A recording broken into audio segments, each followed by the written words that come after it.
백신은 체내에서 인공적으로 면역작용을 유도하기 위해 독성을 제거하거나 또 약화시키는 항원을 말합니다. 건강한 사람은 누구나 스스로 획득할 수 있는 능력으로 자연 면역이라고 하는데, 이에 반해서 면역이 떨어진 신생아나 또 면역력이 감소하는 노인의 경우에는 인위적으로 면역력을 높이기 위하여 인공 면역을 하는데, 이 인공 면역의 대표적인 예가 백신 접종입니다. 이거를 일명 예방 접종이라고도 말하기도 합니다.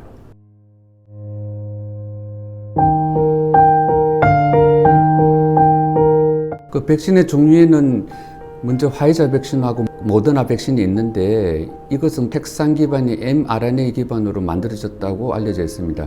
그래서 마이너스 70도라든지 마이너스 20도 극저온 보관 상태에서 보관하기 때문에 이 시설이 갖추어진 체육관이나 강당 대형 병원에서 아마 접종하게 될 것입니다. 그 외에 이제 아스트라제네카와 얀센 백신인데, 이거는 독감 백신처럼 일반 냉장고 온도로 유통이 가능하기 때문에 아마 일반 개인 병원에서 접종하게 될 것입니다.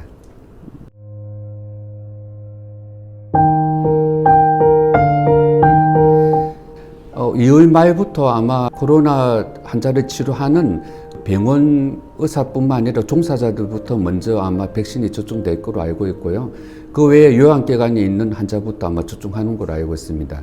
그래서 아마 4월 말이나 5월 달 2분기부터는 그 65세 이상과 그다음 일반 병원에 있는 의사들 중심으로 의료백신 접종이 들어가고요. 그다음에 아마 7월 달부터는 아마 64세 이하죠. 19세 이상.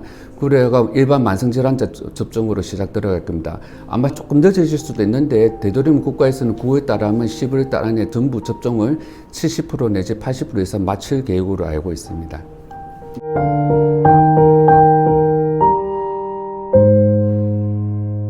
그 대부분 건강하고 활동할 수 있는 사람은 다 접종하는 게 맞고요.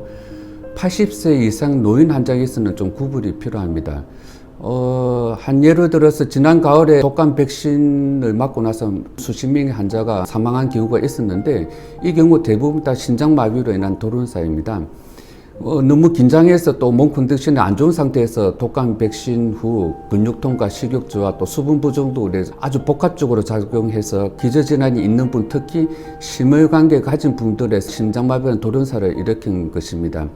그 백신 접종이 직접적인 원인은 아니지만 백신 접종으로 인해서 몸 상태가 나빠져서 기존 기저질환을 악화시키는 요인이 되지 않았나 추정하고 있습니다. 그래서 이 영상은 의사인 저라도 예측할 수 없기에 조심스러울 수밖에 없는 입장입니다.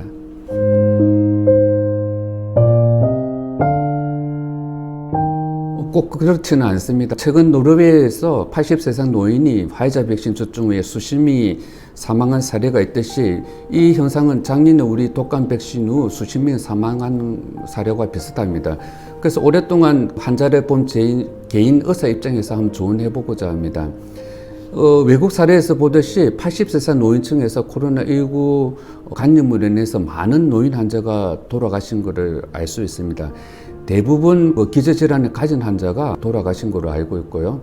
저희 나라에는 그래도 감염 후에는 사망하신 분이 외국에 비해서 좀 덜한 편입니다. 그래서 예를 들어서 만약에 저희 부모님도 80세 이상 노인층에 속하는 분인데요. 만약에 부모님이 그 코로나 백신 접종하지 않고 코로나19에 감염되었다가 가정하에서의 그 증상을 말해보면, 코로나19 바이러스가 온몸 혈관에 퍼져서 염증을 일으키고 고열과 근육통, 식욕 부진으로 거의 먹지 못하는 상태가 될 거고, 결국에서는 호흡을 못하는 중증 폐렴이 생겨 산소호흡기를 달게 되는 아주 엄청 괴로움과 고통을 호소하실 가능성이 높습니다. 그렇게 되면 이제 삶과 죽음의 갈림길에서 어느 쪽에 될지는 저도 알 수 없는 입장입니다. 선택은 하나님이 정해놓은 거겠죠. 제가 의사로서 이제 죽음의 문턱에 있는 환자를 많이 봤지만은 폐암이라든지 폐질환으로 인해서 숨 못 쉬는 환자가 제일 고통스럽고 괴로움 속에 죽는 것을 많이 봤습니다.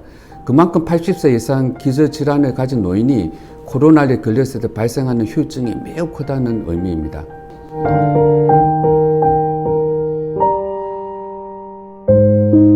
두 가지 들어서 80세 이상 노인분들이 접종하실 분과 안 하실 분을 예를 들겠습니다. 먼저 제 가족들 중에 이제 저희 어머니와 장인 어른들 80세 이상이신데요. 다 접종할 계획을 가지고 있습니다. 어머니는 아마 뇌졸중과 그 다음에 그 고혈압 당뇨가 다 있지만은 80세에 또 그 고관절 골절로 인해서 수술한 상태에서 지금 재활 활동하고 있는 상태입니다. 그 장인어른은 또 50세에 또 심장 혈관 수술하신 분이고 당뇨도 가지고 있지만은 또 70대 말에 척추 수술로 인해서 다리가 좀 많이 약해진 상태입니다. 이 두 분 다 다리가 약해져 있지만은 일반 장애인 카트를 통해서 이동할 수 있고 또 두 분 다 교회를 갔다가 열심히 다니려고 애쓰고 있습니다. 또 교회에서 그 예배 보고 식사하는 걸 원하기 때문에 아무래도 이제 집 밖으로 나갈 일이 많고 또 외부에서 손님들이 많이 출입하기 때문에 이분들은 아마 접종할 계획이고요. 또 접종하지 말아야 대상으로 우리 교인분 중 하나의 정기영 장로님의 어머니이신 이혜순 근사님이 있습니다. 근사님은 지금 나이가 104살인데 혈압 당뇨약을 드시고 계시지만 거의 집안에서 생활하시고요. 그동안 거의 못하시고 있는 상태입니다. 그래서 몸이 많이 쇠약해져서 이분들은 접종할 필요는 없고요. 집에서 간병하시는 분과 또 출입하는 가족들만 접종하시면 됩니다.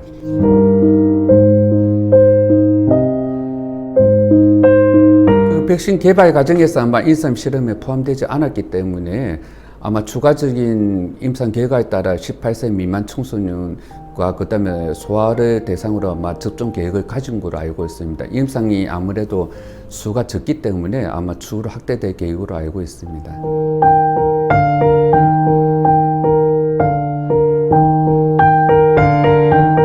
정부에서 아마 접종 대상자별로 아마 가능한 시기를 문자로 보내든지 안 그러면 이제 앱을 통해서 아마 안내를 받으실 걸로 알고 있습니다. 그렇지 않으면 예방접종 홈페이지나 1334 콜센터를 통해 사전 예약이 가능한 걸로 알고 있습니다.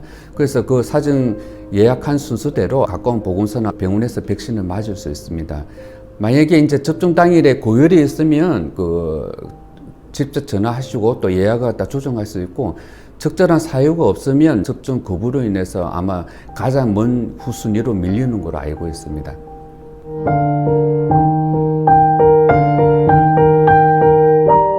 모든 백신 부작용으로서는 국소적 부작용이라고 있는데 맞은 부위가 통증이 있고 또 붓고 또 그 다음에 농양이 생기는 거 있고요. 전신 부작용이라 해가지고 발열이 있다든지 실신한다든지 근육통 등이 있습니다.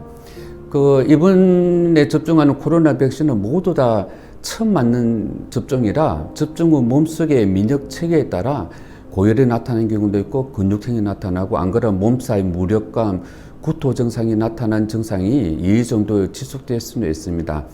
따라서 컨디션이 좋은 상태에서 접종 후 하루 이틀 정도는 무리 안 하시고 휴식을 취하며 수분 등을 충분히 섭취할 것을 권유하고 있습니다.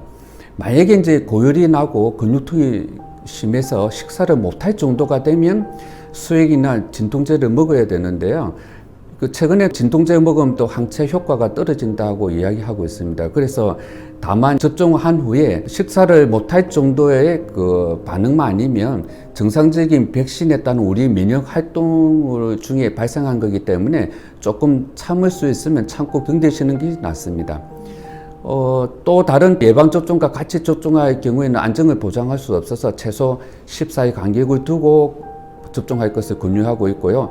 되도록이면 단독으로 접종하는 것이 맞습니다.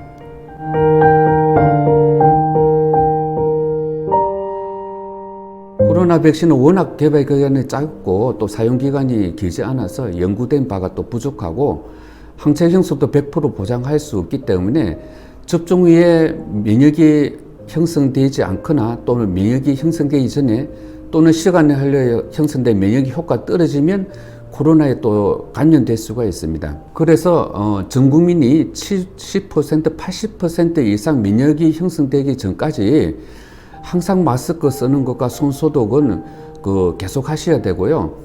자만감을 가지고 나는 무조건 항체가 있어 다시는 걸리지 않는다고 말하고 다니는 것은 아주 잘못된 행위임을 명심하시기 바랍니다. 이것은 마치 또 A형 독감 감염 후 완치되고 나서 다시 B형 독감 걸리는 것과 같은 이치입니다.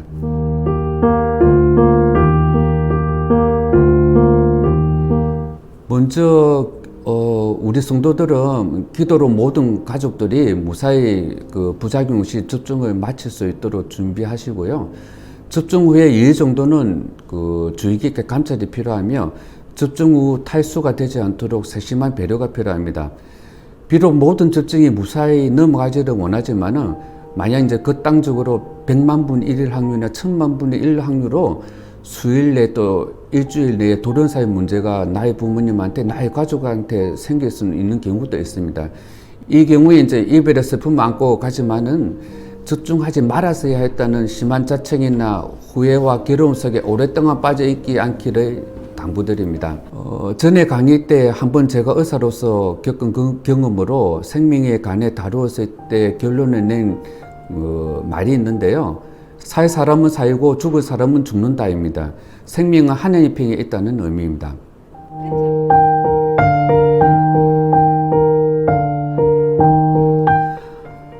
작년 올해 저희들이 한 번도 경험하지 못한 코로나 시대를 겪으면서 또 성도님 모두가 힘든 시간을 보내고 있을 줄 압니다.